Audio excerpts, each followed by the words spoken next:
Now let's see how we can dismantle the motor by using the set tools. First, we'll be removing the screw of the pulley with a screwdriver. Then we'll remove the pulley using a pulley puller. Next, we'll remove the front shield cover screws using the screwdriver. We'll keep the screws aside. Next, we'll remove the rear shield cover screws using the same screwdriver.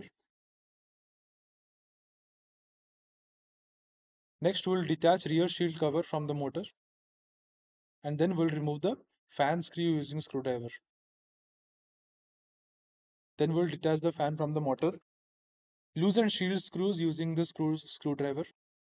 The end shield screws, we'll be making them loose by using the screwdriver.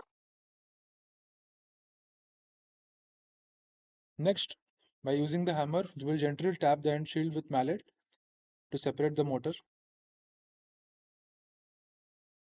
Now, next we will be making a center punch alignment mark on the stator and the front shield cover.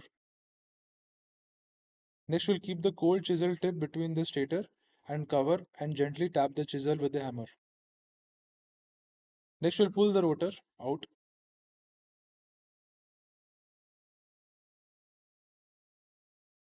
Next, we'll gently tap the front shield with the mallet to separate it from the rotor. Next, we'll remove the bearings from the rotor shaft using the puller.